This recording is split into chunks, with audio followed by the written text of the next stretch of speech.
Welcome everyone to Wrasslin Raw!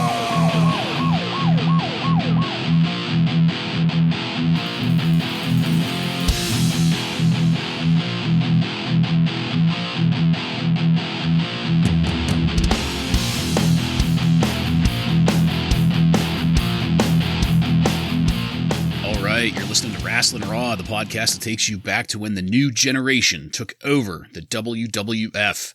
Thank you for joining us. You're here with Ryan Arico. If there's one thing that ticks off Diesel, it's people messing with his friends. Yeah, gag me with a spoon, man. Joe Giammatteo. Anna Nicole Smith's favorite podcast, Wrasslin Raw. Yes. Yes. Loved it. I'm the one and only Jason Bartlett, and we're going to examine WWE history one episode of Raw at a time. In this episode of Wrasslin Raw, we're going to be talking about the Raw that aired on August 14th, 1995. This Raw was recorded at the Worcester Centrum in Worcester, Massachusetts, and features Vince McMahon, the $1 Million Man, Ted DiBiase, and Doc Hendricks on commentary. Are you guys ready?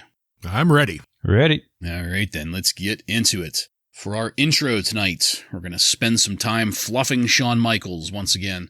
But as much as I like to kid around here, the reason that we're fluffing Shawn Michaels is because it's not that hard to fluff Shawn Michaels. It's really, really easy to put together a highlight reel of some great Shawn Michaels material. There is plenty of great Shawn Michaels video out there to do this with, including last week when Shawn and Mabel had their little altercation at ringside during the Diesel match with Sir Mo. But tonight, on Monday Night Raw, Shawn Michaels will take on the cagey, crafty, ring veteran, Jerry Lawler.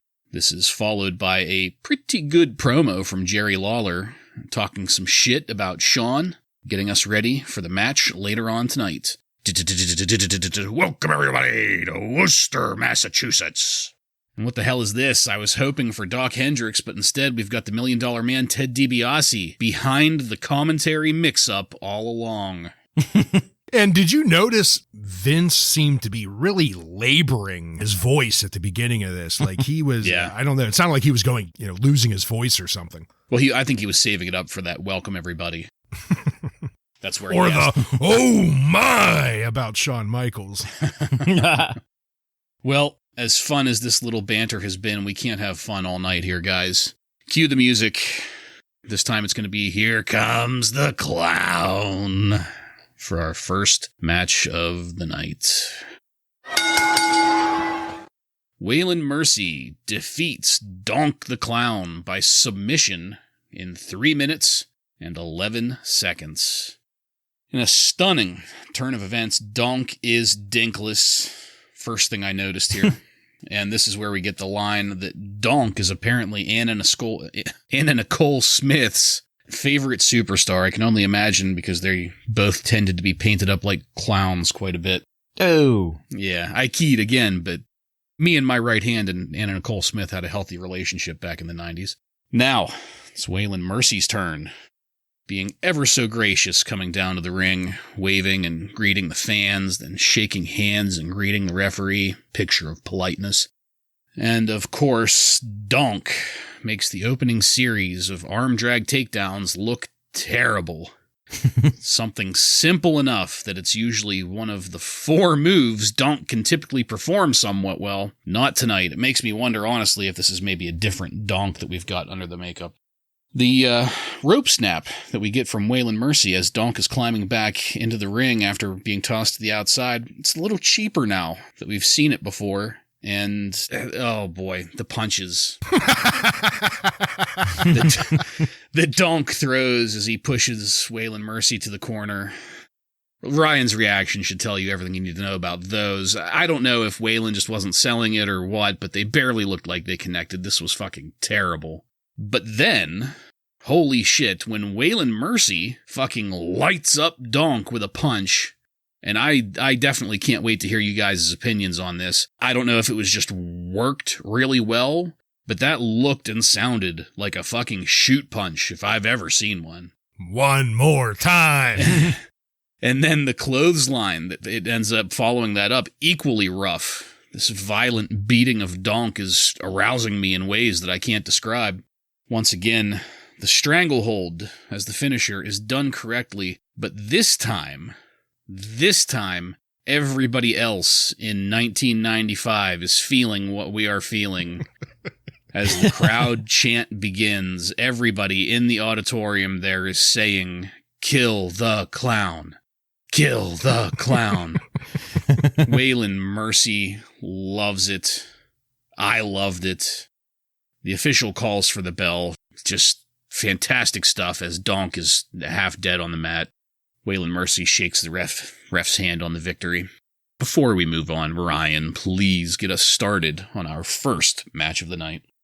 Thank you. It'll be my pleasure.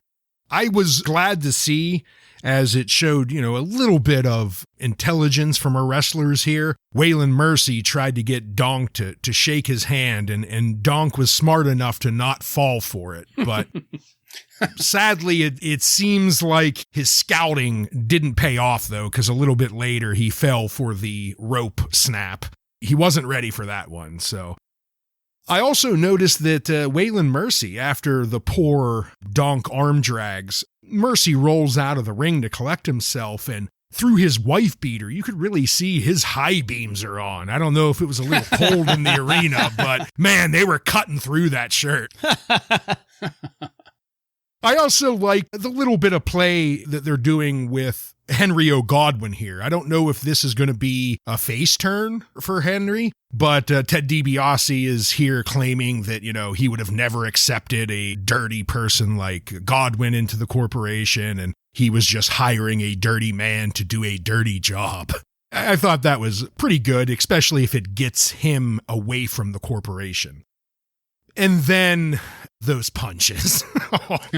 You said you didn't know if maybe Waylon Mercy wasn't selling them or whatever, but I'm pretty sure these were all on Donk, because there's at one point where he kicks, and I'm putting air quotes around kick, to the midsection of Waylon Mercy, and he literally just slowly lifted up his foot and laid it on Waylon Mercy's stomach. It was one of the saddest moves I have seen in a long, long time. But then it was followed up by Waylon Mercy taking his fucking head off with that clothesline. I mean, the back seats heard it. It was vicious.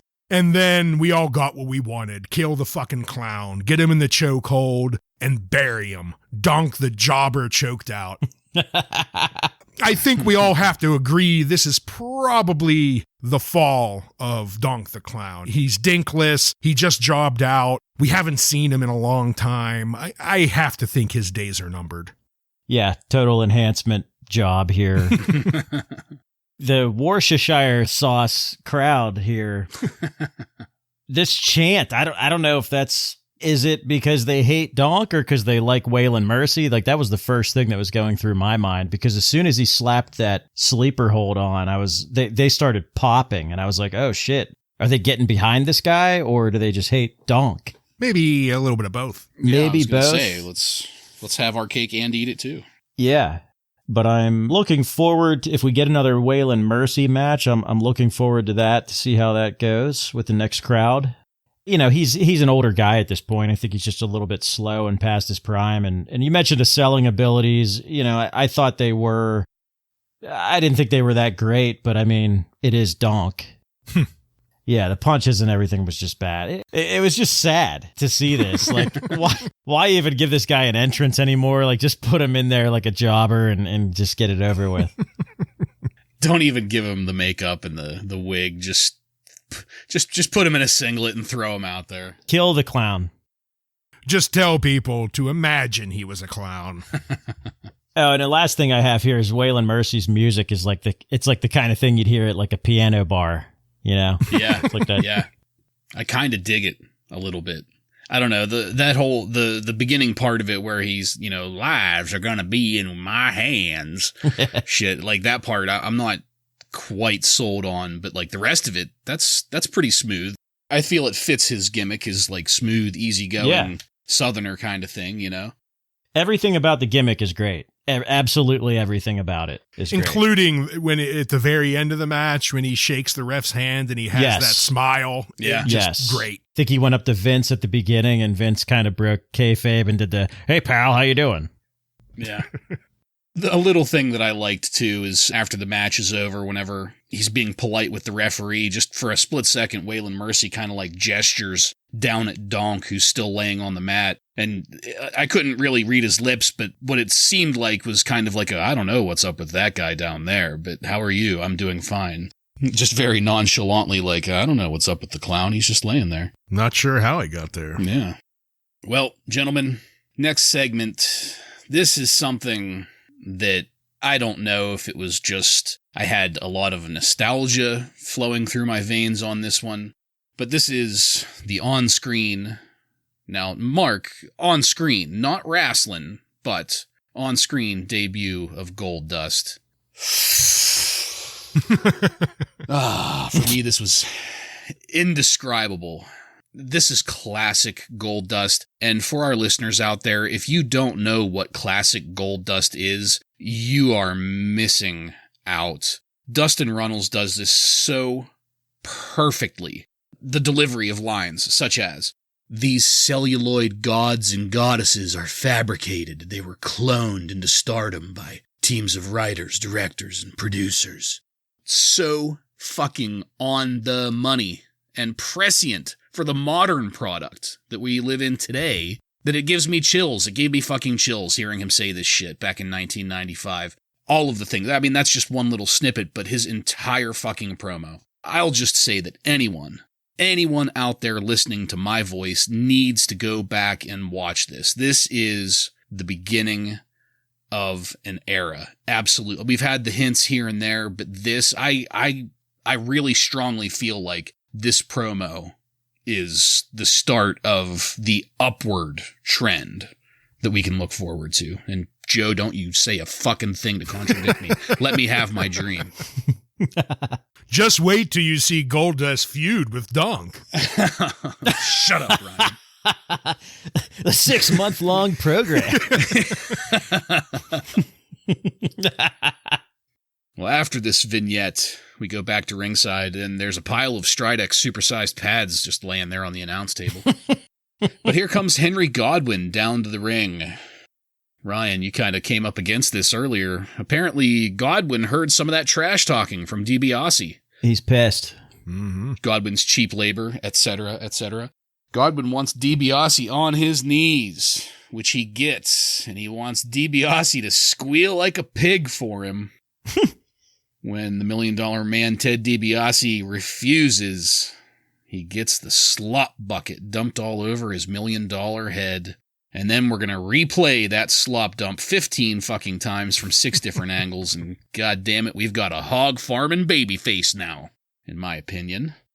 Doc Hendricks comes out to the announce table to fill in for DiBiase now. Okay, thankfully, we're not going to have to deal with that any longer. Not that DiBiase was bad, he's just not really, ringside material. We'll have Doc Hendricks for the rest of the evening. Ryan, what did you think of our first glimpse of the bizarre one and the apparent, to me at least, babyface turn of Henry Godwin?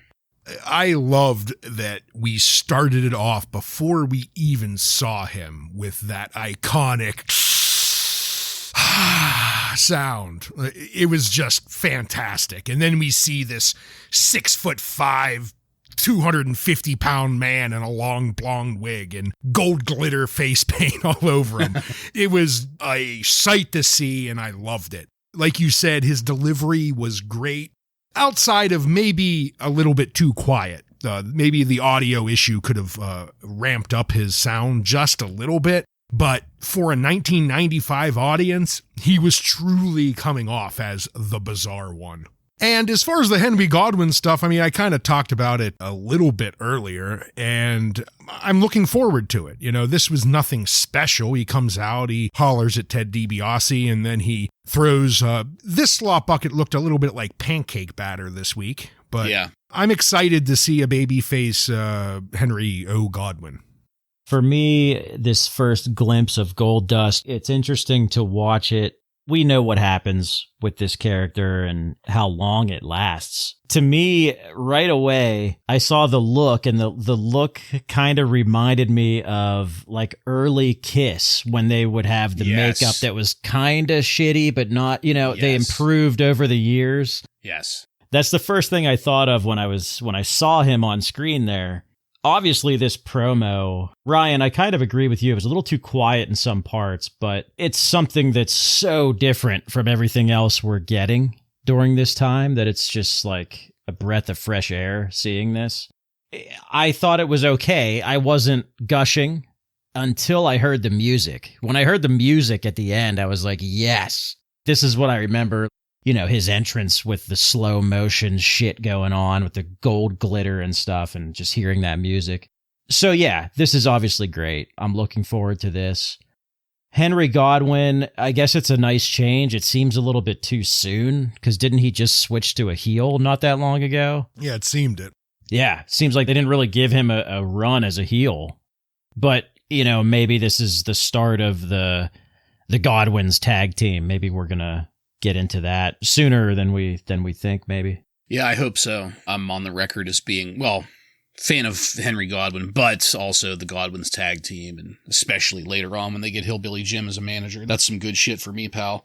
The thing about Goldust that really strikes me, especially coming after some of the stuff that we've talked about here over the past couple weeks, is he's almost an occupational gimmick, but he's so far beyond that. Because, technically, and correct me if I'm wrong, isn't he supposed to be a Hollywood actor? Yeah, right. That's supposed to be his deal. That's kind of his backstory. But, he's just so far beyond that. It's almost like we shouldn't even bother trying to think of him as an actor. It's like The Undertaker. Even though he has this ridiculous occupational gimmick, he rises above it, and you don't even really think about it, because he's so great.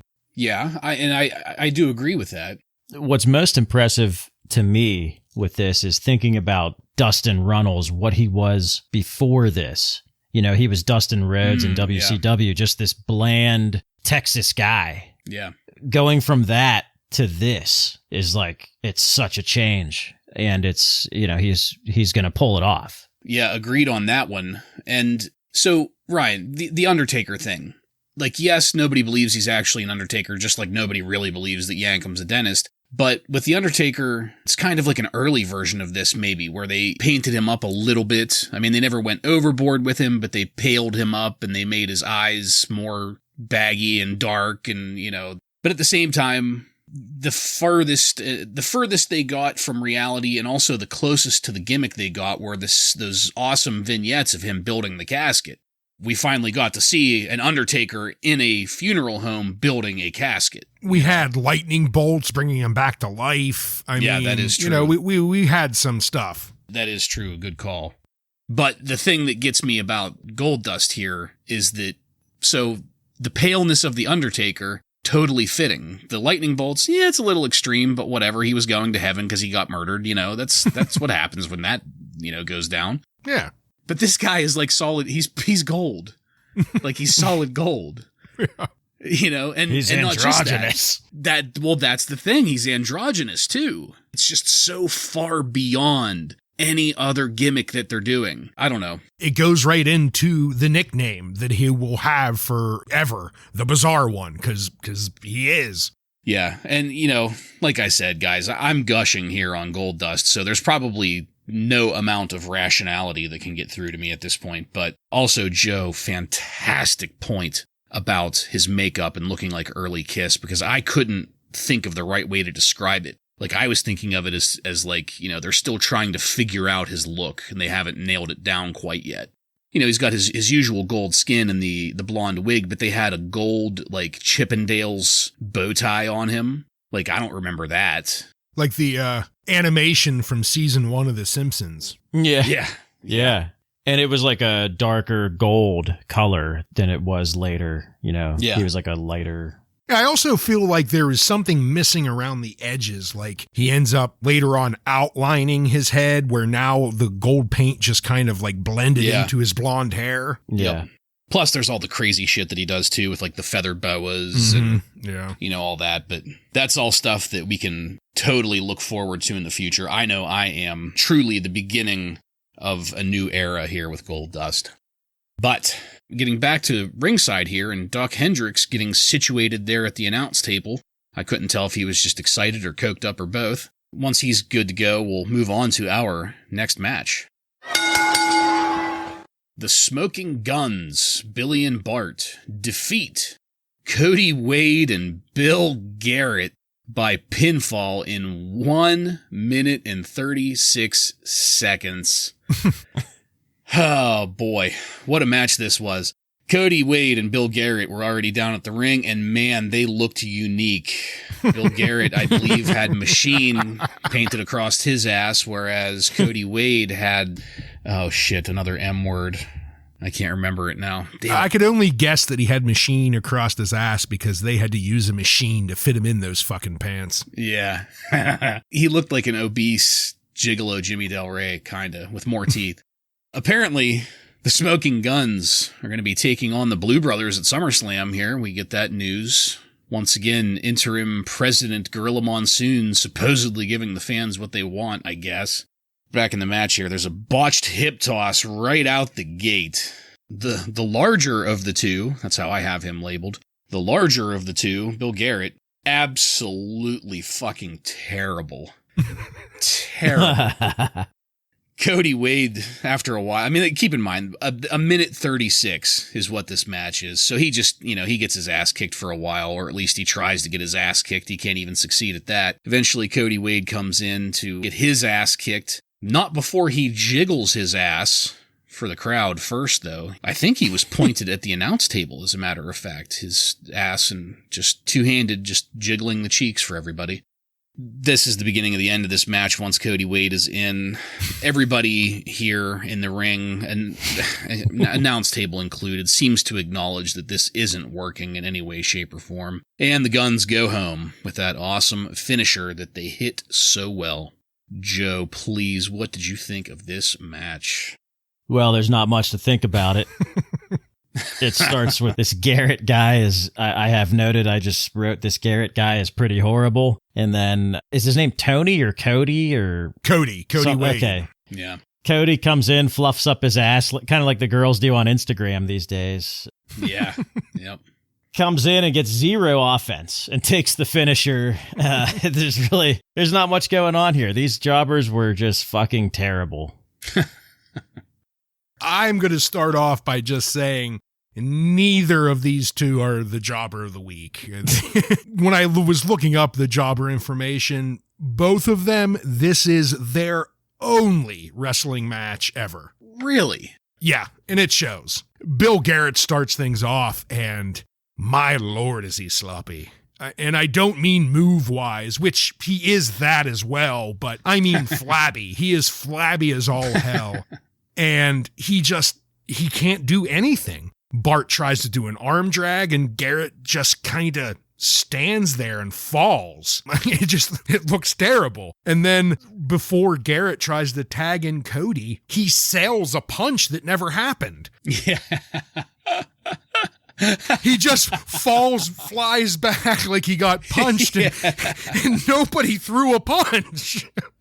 Cody comes in, and I mean, he's in much better shape, but he does nothing. He comes in solely to receive the great-looking finisher by the Smoking Guns. Man, what a jobber match. Yeah, agreed on that one. I'm really surprised to hear you say that these guys, this is their only wrestling match. Really? I thought it showed. Well, yeah, I mean, their skill level certainly reflected that fact, but just based upon their outfits. They had matching outfits and seemingly matching nicknames spray painted on their asses there. I thought that they were maybe like a local tag team that they just picked up here in Worcester, I wonder sometimes with jobbers like this, does the WWF kind of like a sitcom just have like a dressing room filled with costumes?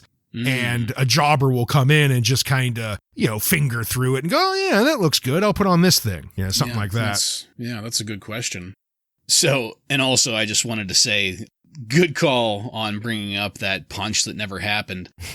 But to Bill Garrett's credit, he did manage to turn that cell into a perfect fucking somersault to the corner. He did. To tag in Cody Wade. He did. That was just like... But I don't know if I could forgive the sell of the non-punch.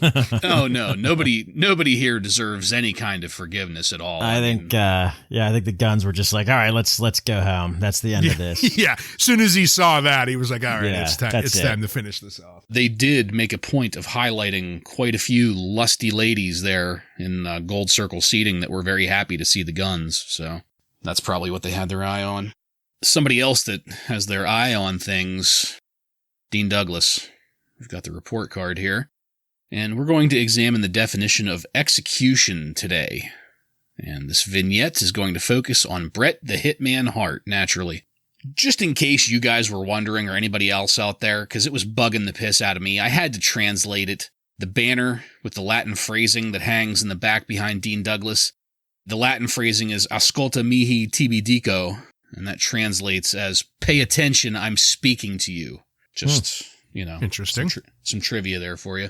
I will admit that this particular report card was fucking terrible. This particular one? This specific one. Huh? I mean, there have been other, terrible ones. This one was probably the worst one so far, in my opinion. And not just because of the words spoken by Dean Douglas, but because he was wearing suspenders with a belt. Just as a man that wears a belt 90% of the time, but also has a healthy appreciation for a good pair of suspenders, this just was unacceptable to me, utterly and completely. Joe, what do you have to say about this week's report card? Well, I guess it doesn't work for a dean, but it works for someone who works for the IRS, right? With the suspenders. Yeah, no, IRS never really sold it that well either. I was tempted to fast forward this after like the first 30 seconds. I'm just bored out of my mind with these things. It's the same thing every time. It kind of reminds me of WWE does this horrible thing that I see floating around these days called the Firefly Funhouse. It kind of reminds me of that. It's just so cheesy and just not. If it's supposed to be funny, it's not. I'm not sure like what they're going for here or what they're trying to build with someone who is a very good wrestler. Yeah, I agree completely with you both. Today's vocabulary word is boring. This just, every time he comes on, it doesn't work. I know you enjoyed last week's Bartlett, and I did enjoy the Sans Tusk line, but there was no Sans Tusk moment in this report. The one thing that really had my head spinning, though, was apparently going to the top rope is an act of cowardice. I was confused by that one. The only thing I did want to point out is in the middle of this, as Dean was talking, I caught something, just his way that he's talking, not necessarily the voice, but his cadence is very William Shatner-like, with like the little pauses between each word, like Captain Kirk does. But other than that, this is just bad. It's terrible. I just want to see Douglas in the ring. We know he's a good wrestler, but this gimmick is shit. So let's just see him wrestle, please. Yeah, agreed on that. And I have to say, thank you for bringing that up, because I think this is quite possibly the only positive that I can bring from this report card at all. It seems like we might get maybe a program with Bret Hart. I can hope. He's talked against Bam Bam now, too. I mean, I don't know. Oh, yeah, that's a great point. Maybe they're just kind of doing a, throw shit at the wall. And then last week, didn't he do the Smoking Guns match, I think he... No, it was Ramon and Savio. Right. Yeah, well, I mean, if he gets a match with any of the people that he's been complaining about, at least so far, I mean, they seem like they would be good matches. I don't know. I can hope, I guess, maybe.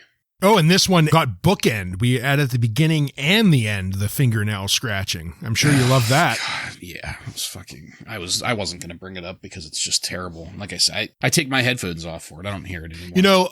Last week I was tempted while editing to add in fingernail scratching right before his segment. Oh, God. I decided against it. Yeah, thank you for that. Well, back at ringside, we're going to have an interview with the Heartbreak Kid, Shawn Michaels. But this time it's going to be shown up on the big screen for the crowd to see. I'm not sure this has been done before, or at least I can't remember it being done. Can you guys chime in on this? Have they ever used the big screen and the crowd or the house PA speakers to have an interview in this fashion before? I don't remember it, and it reminded me a lot of later on Raw. I mean, we see that a lot in the future. Yeah, I guess it just depends on, because this was live. I don't know. Some shows are live and some are not. So yeah, it's possible this is the first time we've seen that, or at least where they're showing the screen. The only time I remember them showing anyone's face up on the screen like that was, again, The Undertaker with the lightning bolt. Yeah. But yeah. I want to say that they have, and I really hate to bring this up, but back during the midget shit, I want to say they did replays of what Dink was doing to the King up on the big screen. That could be. But it was never an interactive interview. And that's what stood out as special to me about this, is that they were having a conversation as opposed to just showing footage. This was this in general to me, like this was a cool venue. When they were showing it, kind of had like that Manhattan Center type of a feel to it. Yeah. And, the crowd was good for this episode. Well, after a commercial break here, we'll come back to a quick pitch for next week's Raw. The Undertaker will be taking on Tatanka. And I have a feeling I know what you guys would say about that, but just briefly, guys, Joe first, why don't you just give me your opinions on what an Undertaker-Tatanka match might look like?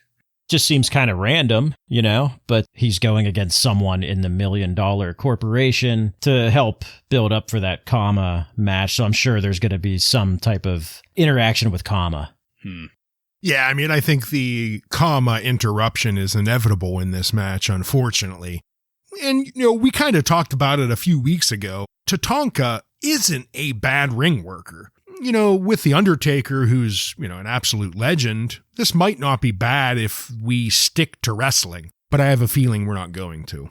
Yeah, I'm with you guys on that. I have a feeling that the story is going to fuck up that match. Well, we'll come back from another commercial and go straight into our next match. Hunter Hearst Helmsley defeats Jeff Hardy by pinfall in 2 minutes and 6 seconds. So there's a slight botch, ever so slight, at the start of this match with a hip toss yet again, but these guys recover quickly. So I usually am gushing over Hunter Hearst Helmsley matches because of the technical ability within. This match, as good of a jobber as Jeff Hardy is, and as good of a worker as he is, and we know him to become, this was a little bit of an off match. But, that being said, the communication going on here between our competitors was immaculate, because there were a few spots, a few little mishaps, that might have been much, much worse than they ended up being. But, through their ring communication, both Hunter and Jeff recovered these very well, and if you weren't watching with a focused eye, you would have never noticed them at all. Again, 2 minutes and 6 seconds, not a whole lot going on here, but of course, Hunter gets the victory with the pedigree and proceeds to disgustedly wipe Jeff Hardy's sweat off of himself.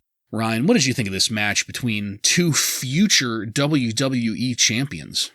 Yeah, like you said, it started off just a little bit ugly, or not ugly, but a little bit off. But they quickly brought it back together here, and I don't want to take anything against Hunter because, he did a good job in this too, but just the way Jeff, running around the ring and jumping to the top rope, doing these big risk maneuvers, I think it's pretty clear where this guy's trajectory is going to go because he looks like a star even though he's just a jobber in there. I don't know if I could remember a jobber in any recent time that kind of has the energy that he had in the ring. Gus Kantarakis. Yeah. So, of course, this is, as you said, a 2-minute match, so we're not going to get much, but I really think we're seeing some glimmers of the future star Jeff in this match. Yeah, I'm going to kind of play off of that because, I tried to picture that, okay, Jeff Hardy is a jobber in this match, and it's hard to see him as a jobber, because if you look at his work in this match compared to other jobbers that we see, it's like night and day. Yeah, it's another level. Yeah. Yeah, he's looking incredible, doing some high flying, high risk stuff in this match. It's, showing small signs of what's to come. And it kind of makes me wonder if, I don't know if Helmsley is this type of guy, but I wonder like if they went in the back and Helmsley was like, hey man, fucking knock that shit off. Like slow down a little bit. You're supposed to be a jobber. You know what I mean? You're showing me up a little bit. Yeah. Yeah, so it's fun to watch for sure. And Helmsley is just, he's keeping this gimmick going, and I'm looking forward to seeing him in a feud at some point with somebody, or making some type of run at a title at some point. Mm-hmm. Yeah, agreed on that. If I remember correctly, doesn't he it's either the Intercontinental or once they bring back the European belt, I think it's the European belt that he goes for first, doesn't he? I can't recall. I don't know. I just, whatever it is, I'm looking forward to it, because we've only seen him in jobber matches, right? So far. Yeah. Mm-hmm. Yep. Speaking of jobbers of the evening, Todd Pettingzoo, supersized Stridex Pads SummerSlam Insider. Pettingzoo's looking like less of a tool in these insider things. I mean, I don't know if maybe Stridex Pads asked for a little bit of dignity in these segments that their names are attached to. I have it marked that he looks like the manager from Office Space in this, with the two-tone light blue with the white collar, white cuff shirt. Yeah. That's actually spot on. He looks just like Bill Lumbergh. But what I meant by that is looking less of a tool is that he's not wearing two collarless blouses on top of each other. Like he normally does. That Nehru bullshit. At SummerSlam, we're going to have Diesel defending the heavyweight title against King Mabel. Let's get a replay of that extremely shitty-looking jackknife and the shenanigans that occurred after the Diesel-Sermo match from last week, just to bring everybody up to speed. Also, we'll get Shawn Michaels defending the Intercontinental title against Razor Ramon in a ladder match. Isaac Yankem DDS is preparing as Novocaine for his match with Bret the Hitman Hart, and Alundra Blayze will defend the title against, and I quote, her longtime nemesis Bertha Faye, end quote, in what is probably the most disappointing string of words put together in this segment so far, followed by 2 seconds of footage from that one time 7 months ago that Bertha gave Alundra an excuse to take time off for a nose and boob job. The longtime nemesis that met in the ring for 2 seconds 7 months ago.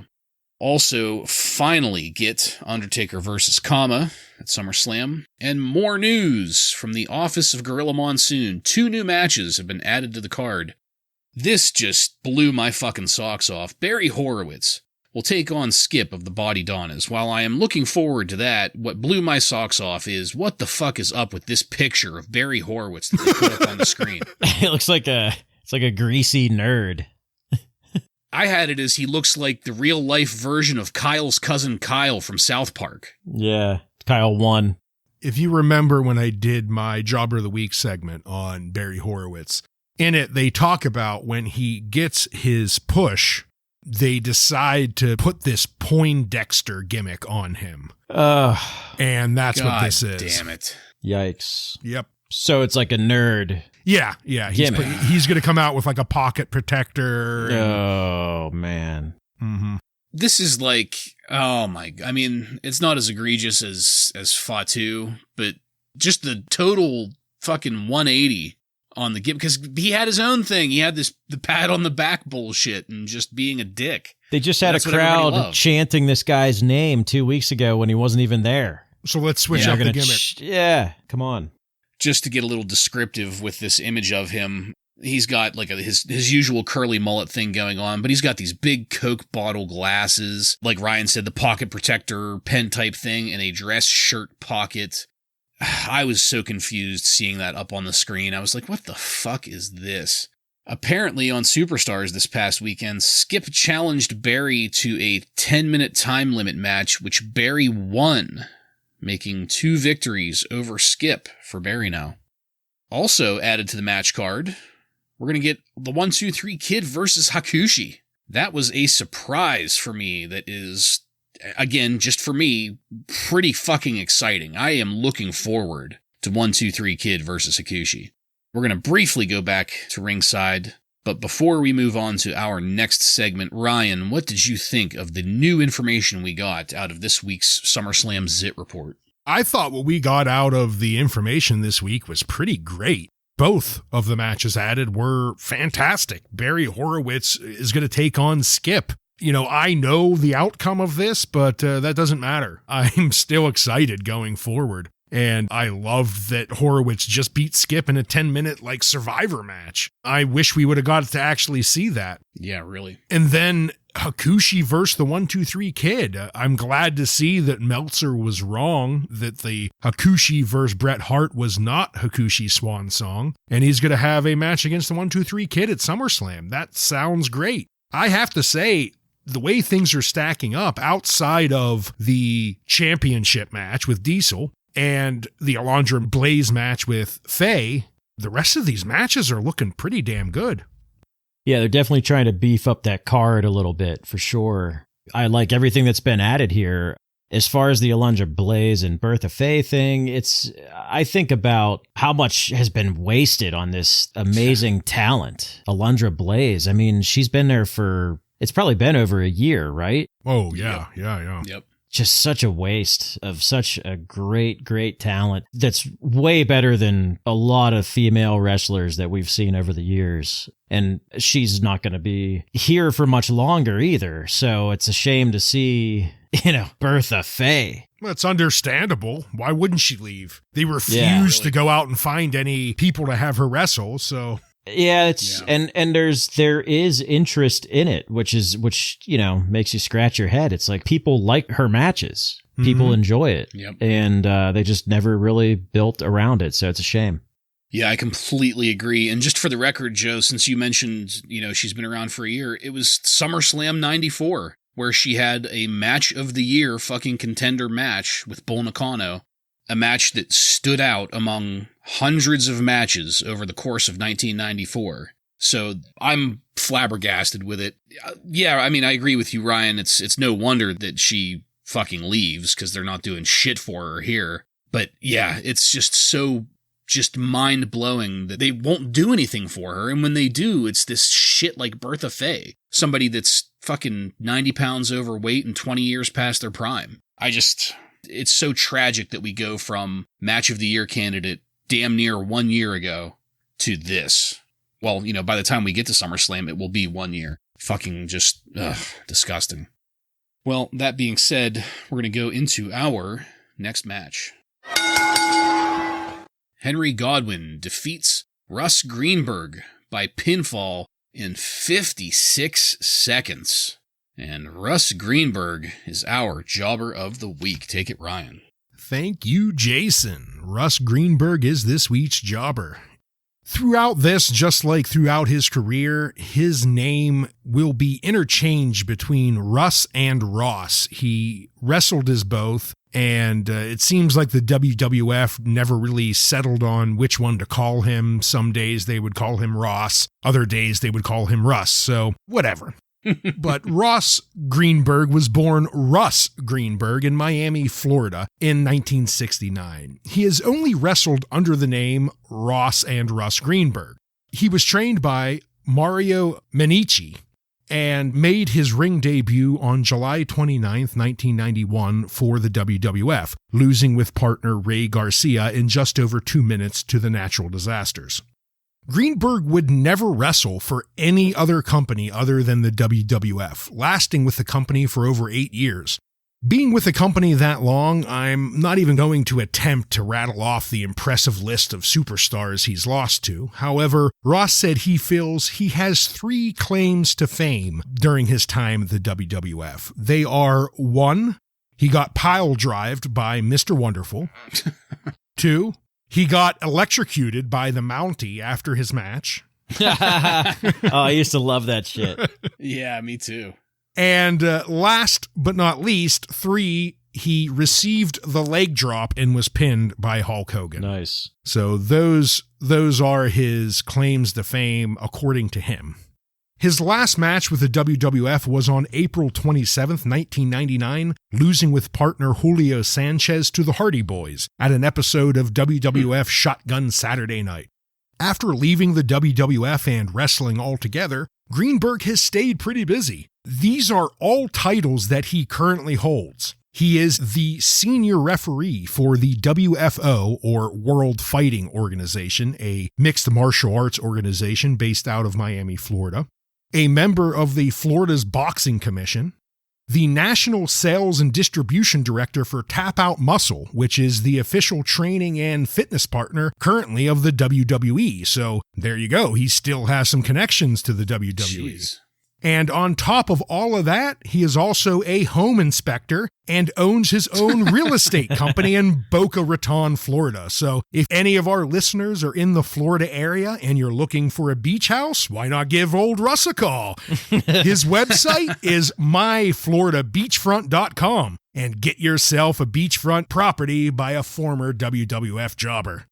Russ Greenberg ended his wrestling career with 2 wins and 40 losses. Those 2 wins both coming from dark matches against even lesser jobbers, the Dublin Destroyer and L.A. Gore. Oh, quite the resume. Any jobber who was in the ring with Hulk Hogan, I mean, you're pretty much a made guy. Yeah. You know? If you got that privilege, you got it made. Yeah. And Russ, we will be watching the mail for our ad promo check that you're to be sending us for that. Yeah, you got that free plug. I'd like something. Yeah. At least maybe a weekend down in Boca Raton. Yeah. That would be nice. Well, thank you, Ryan. Enlightening as always. Back in the match, just as a reminder, 56 seconds was the match time on this that I was able to find. So not a whole lot to say here. The production on this was horrible. We had commercial breaks right before and right at the start of the match. The first glimpse of action we get is Greenberg already in the corner getting his ass handed to him. I personally didn't think Russ Greenberg was the best jobber ever. Not ever, but of tonight. Well, I mean, it's all up for debate and a matter of taste. I personally, but 56 seconds. Yeah. So thankfully the match was over quickly for me because it was just, the whole thing was just bugging me way too much. There's more slop being thrown around though. Good God. Russ Greenberg rolls out of the bottom of the ring and he's laying down on the floor on the outside. Godwin is still in the ring and from a standing position dumps that slop a good 8 feet straight down onto Russ Greenberg, splattering him and the fans. The fans in Gold Circle seating should have brought rain ponchos. There's liquids flying around like a Gallagher show here tonight. Joe, what did you think of this match? Well, Greenberg was definitely the best jobber of the night. For sure. Well, outside of Jeff Hardy, but he was already a jobber, so, Yeah, well, yeah, I guess not. Not including Jeff Hardy. He was better than those other 2 idiots and the clown, Donk the Clown. Henry Godwin, I mean, he's a pretty consistent guy as far as ring work goes. Nothing too fancy, but, he gets the job done, and they are really trying to get him over with this slopping stuff. I mean, that's twice in one night. So it just seems like they're really trying to get him over as a babyface pretty hard all in one episode. Yeah, agreed. As a fan of Godwin, it doesn't bother me too much, but I can see how it's just kind of a little too much too soon, maybe. They're really going hardcore on this slop thing. But yeah, I mean, I don't know what exactly it was about it, but I just didn't think Greenberg was all that great. Maybe because we were coming off of Jeff Hardy. I don't know. I mean, I don't know. I didn't think he was terrible. But in, like you said, under a minute, what are you actually going to see? I will say, though, Russ looked the part. I mean, the dude is fucking ripped, and you could see why he is the sales and distribution director for a supplement company, because he certainly takes his supplements. But the match itself was very forgettable and, like you said, kind of disjointed, especially because of the beginning. Yeah, and I think the best point about this here that you've said is that 56 seconds.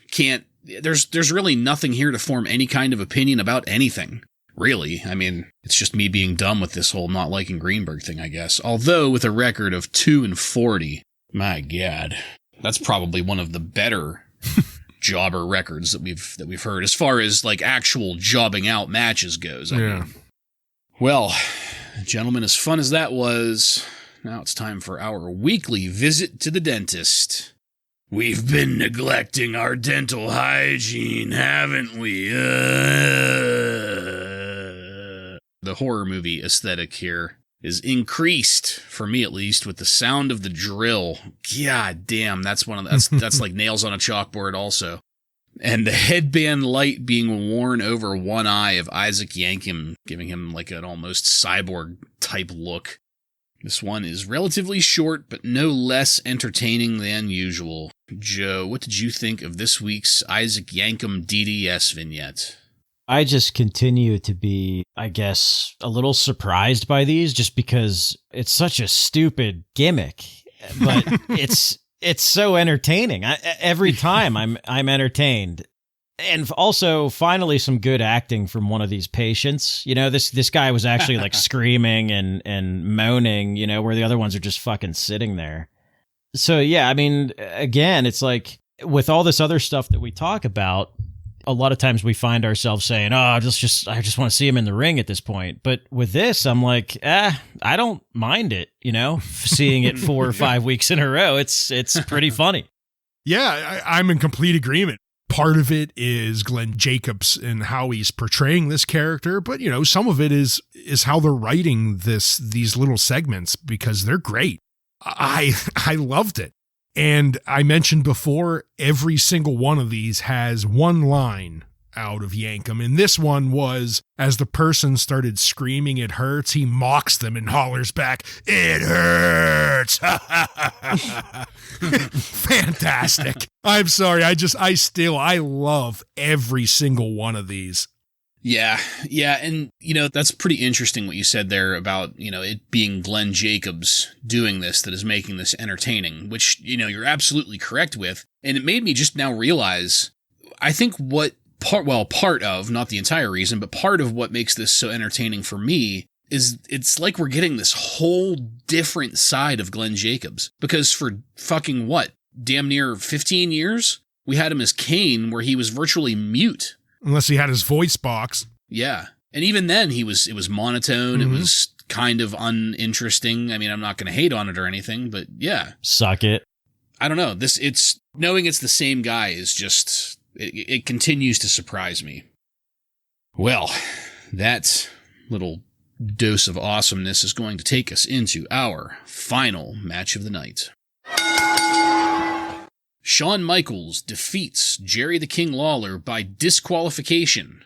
It was listed online as an Intercontinental Championship match, but then it's mentioned later on that this was a non-title match. So either way, Jerry the King Lawler does not win the belt, so, you know, we have to keep it on Shawn going into that ladder match. But before we can start the match, we absolutely need to go to Barry fucking Dudensky, who is backstage in the locker room with the 1-2-3 Kid and Savio Vega, and Savio and the Kid are playing fucking Pogs, and playing them pretty damn well, from what I could see. Not that fucking tragedy that was the Smoking Guns trying to play Pogs. Savio and the 1-2-3 Kid are going at it here and doing a damn good job. Barry's got an uncut sheet of Madcap Pogs there for $19. And I can't help but think that would be worth a hell of a lot of money nowadays in its, you know, uncut form. It's funny because I thought to myself, how absolutely useless an uncut sheet of Madcaps is. Well, no, so, I okay. know what you mean. I know what you're saying, but by uncut, I took that to mean that they had like been punched. Like they had been pressed, but like it's up to the purchaser to pop them out. Oh, see, I took it as like completely uncut. Oh. Like you're just getting a sheet of the printed out Pogs before they punch the cut in them. Yeah. Well, it does come with that 18 karat gold slammer. So I'm assuming that's what you do, is it doesn't need to be cut because you slam them out. You slam it, yeah. Whoa, that's right. It also comes with a 3-month WWF magazine subscription, and guess what? If you've already got a subscription, they're just going to add on 3 extra months for free.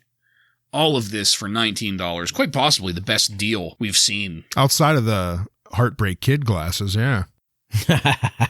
Jesus.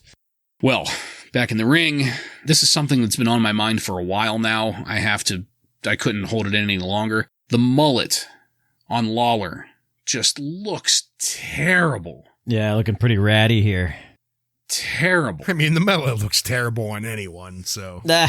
Yeah, but I mean, there is nothing royal about a mullet at all. You'd think as married to this fucking gimmick as he is, that he would realize that and keep a clean cut. But, well, anyway, Shawn Michaels gets his entrance, and Vince pops harder than anyone else in the building for Shawn Michaels upon his entrance.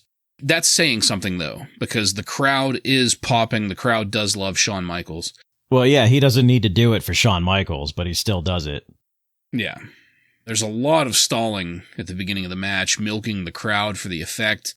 Vince and Doc Hendricks both state this as being a non-title match here, and yeah, this is where I had to note my confusion, because I thought it was advertised last week as being a title match, and then online resources said that this was a title match, but then none of that makes sense because, you know, Shawn has to have the belt for the ladder match, so I don't know what the fuck is going on with this, but there's a little too much playing up to the crowd for my taste here. For example, the King stalling to ham it up for the crowd while holding Shawn in position for a pile driver. This plays out in the ring because Shawn does reverse it, so there is a logical chain of events there. But I feel that this is maybe beginning to be a bit of a style clash, Lawler being the slow, methodical psychologist that, you know, really loves to play up the ring psychology. Meanwhile, Michaels is an energy-filled spot machine. To me, it just isn't quite matching up here.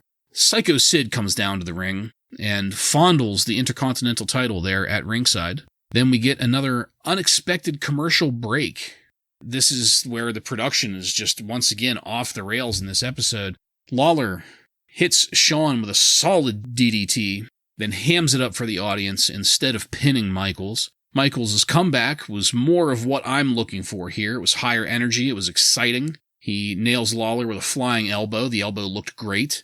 And just after Shawn picks up Lawler to hit the sweet chin music, Psycho Sid comes in to attack Shawn Michaels, giving Shawn the DQ win, and rather than botching a jackknife, Sid hits Shawn with a chokeslam that looked pretty good, I have to say. And then here comes Razor Ramon? This is where things go banana and stop making sense.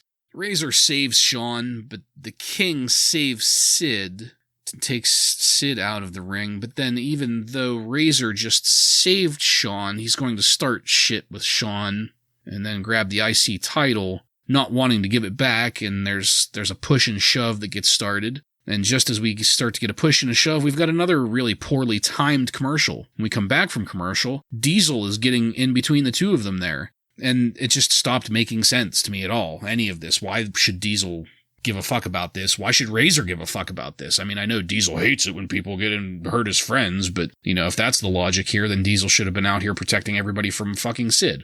Stay with us as we go to commercial yet again, and then come back for all of 15 seconds before we go out with a fade to black. Ryan, what did you think of the Lawler-Michaels match and the way that Raw ended tonight?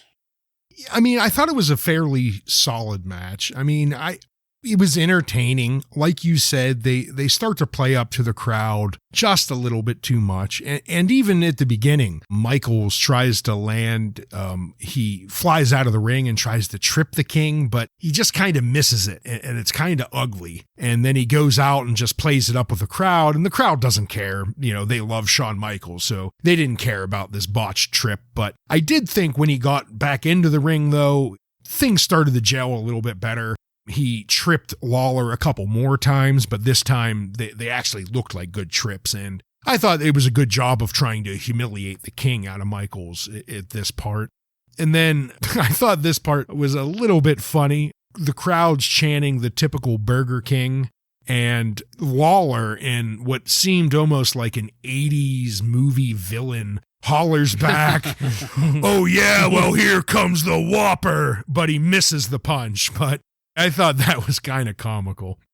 Bartlett, you said you weren't real crazy about the pile driver segment, and I have to say it was one of my favorite, not because of the pile driver, but I thought seeing Michaels reverse the pile driver by doing a handstand, I don't know if I've ever seen that before. Have you? Yeah, I thought it was awesome. Yeah, I thought that was really, really neat. I thought that was the best part of the match.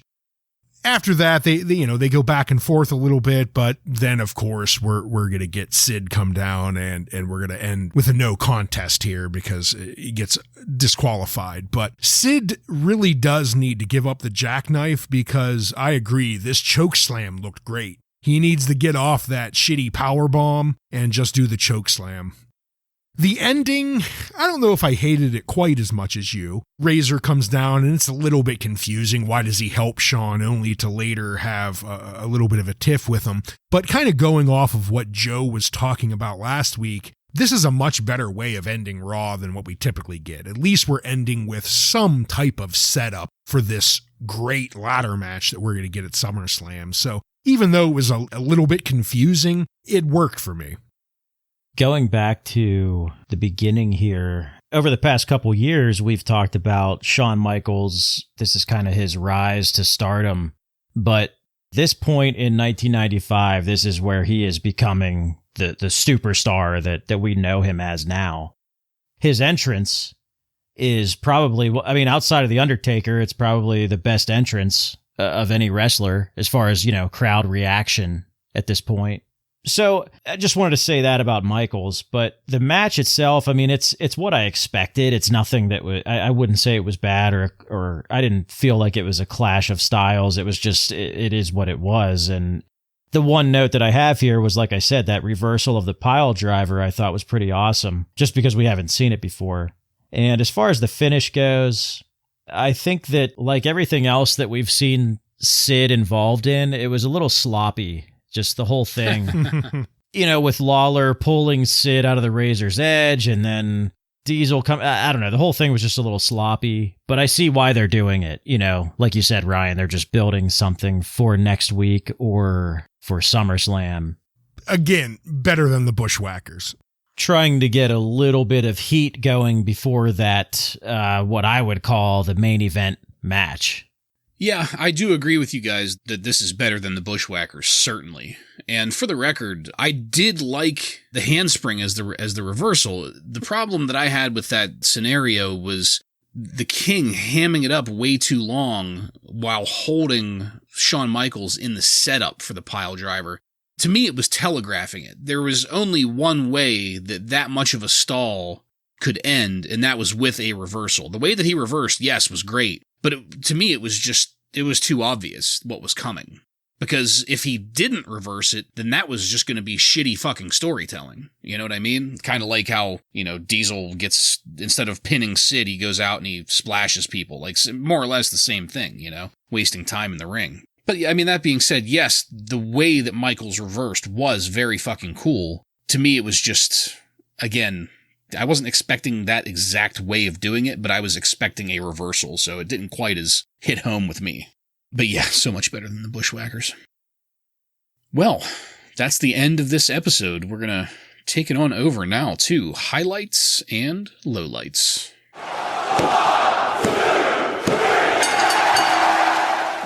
Joe, why don't you go first? My highlight and lowlight centers around jobbers, and my highlight is the performance of Jeff Hardy tonight. I thought that this was his best performance as a jobber, which is probably a sign of him just getting better in the ring the more we see him. My lowlight is the two jackasses that wrestled against the Smoking Guns. They were horrible. They were absolutely horrible.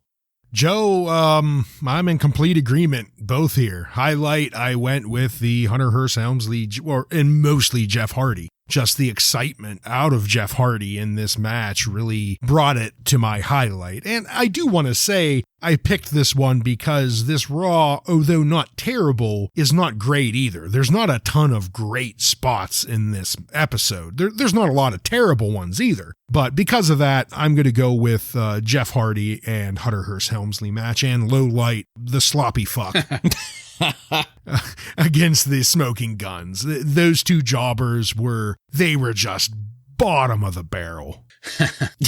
Well, as convincing as both of you are, and believe me, you very good points there with some of these shitheads, I went with some non-wrestling highlights and lowlights. Like you said, kind of hard this episode. Not a whole lot really standing out, not a whole lot jumping up and grabbing me, but my highlight, absolutely the on-screen debut of Goldust. Gushed whenever I saw it. I'm gushing now still. They're going to need a fucking mop over here. I absolutely loved it. Honorable mention, though, going to Kill the Clown for Doink. Donk, excuse me. Lowlight? Well, lowlight's going to be the report card with Dean Douglas. I was on such a high last week. Such a high with Dean Douglas. I'm just kidding. It wasn't that high. I liked it, but to get back to reality here now, it sucked. Just wasting time. I mean, the best thing that I can say for it is that it inspired me to bust out the old Latin dictionary and figure out what that said. So I guess I learned something there. Joseph, do you happen to have any contemporary wrestling news from on and around August 14th, 1995 for us? I have some really good stuff here this week. Ooh, from the Wrestling Observer. Biggest news here is that WCW Nitro is set to debut on September 4th. So we are just a few weeks away from the Monday Night Wars beginning. Very exciting. Yep. Now, you guys know who makes an appearance on WCW Monday Nitro's first episode. Yes, I do. Well, Lex Luger has given his notice to WWF. I will drink to that. Mm-hmm. Let's all raise a glass. Let me know when you're finished. I'm finishing the bottle. Okay. Never tasted so sweet. You should have saved some.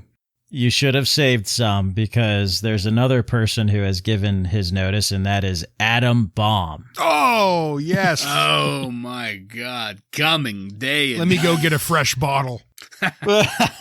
Bartlett's like Randy Marsh over there. He's covered. Yeah, so that has happened, and, we'll see how that shakes out here these next few weeks. Also, there appears to be a heel turn coming that is a bit unexpected.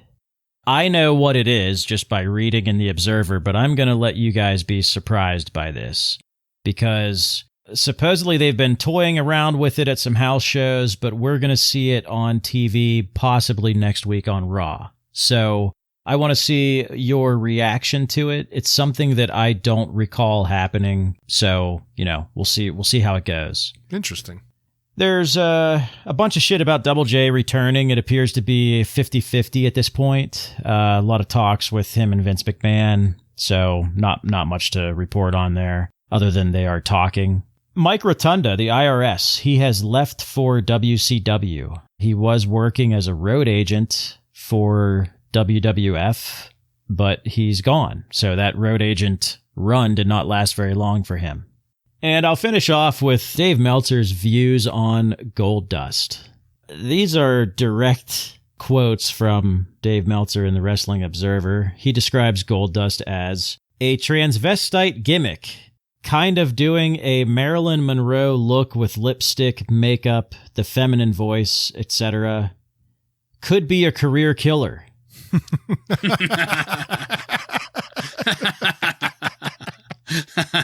Oh, God. It's so great to see how wrong he is. Yeah, Meltzer goes on to say, I can see that it may click if Rhodes works the gimmick so that people will accept it as him doing a good job, but I'd say the odds are about 90% that it's going to severely hamper the long-term career of Rhodes. So with that statement, never take a betting advice from Dave Meltzer. Right. Using the word transvestite, I was like, oh, geez, that's not really, whatever. I guess if you think that's what it is, then okay.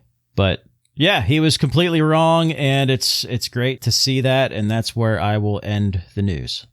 And we laugh, and rightfully so, because we have the benefit of hindsight here, but you have to admit, back in 95, I can see how somebody, I mean, I'm glad he was wrong, but I can see how somebody could have looked at that and been like, I don't know, man. I don't know if that's going to take you very far.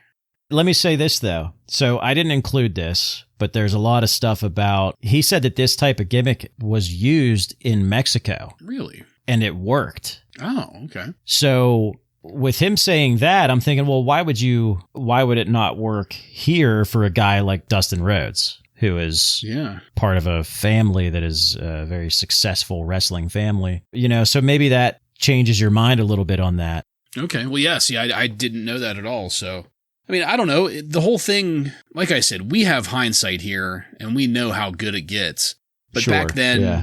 you know, I think what it comes down to for me is if all you have to go off of is that it works in some other country and Dustin Rhodes is just coming off of a career in WCW that was probably, and I'm just guessing here because I didn't see it, but he was probably technically sound in the ring, but otherwise just kind of generic and forgettable. Yeah. Do you think, is that a pretty good description of it?